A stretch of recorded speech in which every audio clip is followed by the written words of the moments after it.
नमस्कार जय जगन्नाथ। ओडिशार मोर प्रिय भाई भौणी माने आज होची पवित्र ओडिशा दिवस। यही गौरवमय दिवस अवसर में मु देश तथा विदेश रोहुवा समस्त ओडिया भाई भौणी मानकु मोर आंतरिक शुभेच्छा और अभिनंदन जनाऊँगी। आज दिनटी आम समस्त गर्व और गौरवर दिन। आज दिन केवल एक तारीख नुहे, यह आम ओडिया अस्मिता स्वाभिमान और संघर्ष विजय उत्सव। 1936 मसीहा अप्रिल 1 तारीख में स्वतंत्र ओडिशा प्रदेश गठन करिबारे जो महापुरुष मानकर अतुलनीय अवदान रही, आज मुझे बरपुत्र मानक भक्तिपूत श्रद्धांजलि अर्पण करुछि।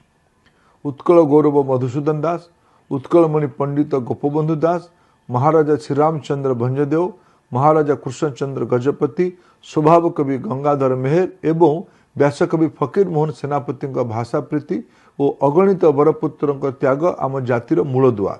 सेमानक संघर्ष जगू आज आम ओडिशा जाति विश्व दरबार निजर स्वतंत्र परिचय सृष्टि कर पारिछि। बंधुगण, आम राज्य ओडिशा हेउछि कला संस्कृति भाषा एवं अदम्य साहसर एक संगम स्थल।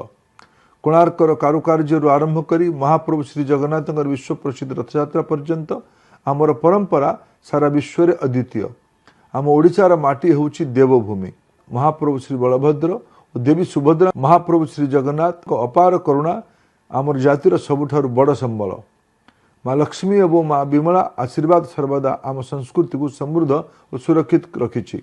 सेहीपरि संबलपुर अधिष्ठात्री देवी माँ समलेई हेउछन्ति आम आस्था और विश्वास प्रतीक, जहाँ आशीर्वाद आम जीवन को सर्वदा मार्गदर्शन कर आसी। प्रभु श्री लिंगराज आशीर्वाद आम माटी को एक स्वतंत्र सांस्कृतिक परिचय देछि। माँ हिंगुला, माँ तारिणी, माँ कटकचंडी, माँ बिरजा, माँ सारला एवं माँ चर्चिका अभय आमर एही पवित्र भूमि को एक आध्यात्मिक मर्यादा प्रदान करिछि। आमर शास्त्रीय भाषा ओडिशा आमर शक्ति एवं साहित्य और इतिहास आमर गर्व। ओडिया घर पखाल कंसर आरंभ करी महाप्रभु महाप्रसाद पर्यंत आमर पारंपरिक खाद्य संस्कृति जो स्वतंत्रता आत्मीयता रही अनन्य। श्रीक्षेत्र पुरी खजा ठारू आरंभ करी संबलपुर सरस्वतिया, नयागढ़ छेनापोड़, सालेपुर रसगोला, ढेंकानाल बरा और केन्द्रापड़ार रसावली सारा विश्व में ओडिया जातिर एक स्वतंत्र परिचय सृष्टि कर पारिछि। बंधुगण, आजिर ओडिशा एक बड़ परिवर्तन पथरे अग्रसर हेउछि। महाप्रभु आशीर्वाद एवं ओडिया जातिर अक्लांत परिश्रम बल आमे विकसित ओडिशा गठन करने संकल्पबद्ध। आम कला, भास्कर्य, शिल्प एवं युवशक्तिर असीम दक्षता सारा दुनिया रे ओडिशा पई एक नूतन परिचय सृष्टि करिछि। मु जानी अत्यंत आनंदित जे ओडिशार समृद्ध संस्कृति भाषा और ऐतिह्य को युवपीढ़ी पाखे पहुँचापी राज्य सरकार आज आसंता 14 तारीख पर्यंत ओडिया पक्ष पालन करुछंती। एही ओडिया पक्ष अभियान अधीन रे शिशु मानकर पई खड़ीछुआ और वर्णबोध वितरण, ओडिया नाम फलक लगाइबा सचेतनता, पुस्तक मेला, साहित्य चर्चा सह आमर बरपुत्र मान आदर्श उपर आलोचना करा जिवो।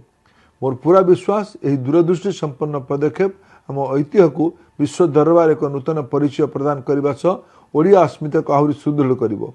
बंधुगण, आज ठीक 10 वर्ष पर 2036 रे आम राज्य ओडिशा भाषा भित्ति स्वतंत्र प्रदेश गठनर 100 वर्ष पूर्ण करिवो। 2047 रे आम देश स्वाधीनतार शताब्दी पूर्ण करिवो।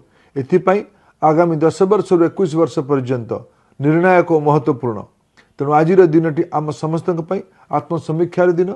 यही समय आमको संकल्प नेबा को हेबो जे आमे आमर मातृभाषा को सम्मान देबा एवं यार प्रचार प्रसार करिबा। ओडिशार विकास और प्रगति निजर क्षेत्र में अवदान देबा। जाति धर्म भेदभाव को भूली एक समृद्ध एवं सशक्त ओडिशा गठन में सहायक हवा। प्रत्येक शिशु पाखे पुष्टिकर आहार पहुँचापी सामूहिक दायित्व नेबा। सिंगल यूज प्लास्टिक वर्जन करने सह अन्य मानक ए दिगरे सचेतन करवा। आमर विद्यालय, मंदिर, ऐतिह्यस्थली और रास्ता घाट को स्वच्छ और सुंदर रखा। जल शक्तिर संचय कर प्रकृतिर सुरक्षा करवा। वर्तमान मध्यप्राच्य में देखा जाइतिबा स्थिति जेकोसी घड़ीसंधि मुहूर्त धैर्यर सह परिस्थिति को मुकाबला करवा एवं अन्य मानक भयभीत न होगा साहस और सहयोग करवा। प्रधानमंत्री भोकाल फॉर लोकल आह्वान में अनुप्राणित हो ओडिशार स्थानीय सामग्री को प्रोत्साहन देवा, तासह ग्रामीण अर्थनीति को सशक्त करवा। सर्वोपरि सचेतन नागरिक भाव निजर अधिकार को सब्यस्त करवा, निजर कर्तव्य संपादन करवा। मोर पूरा विश्वास यही संकल्प गुड़िक ही आमको आगामी दिन में एक स्वाभिमानी समृद्ध और विकसित ओडिशा गठनर मार्ग देखाइबो। मु पुणी थरे आपण समस्त को ओडिशा दिवस अनेक अनेक शुभकामना जनाऊँ। धन्यवाद। वंदे उत्कल जननी। जय जगन्नाथ।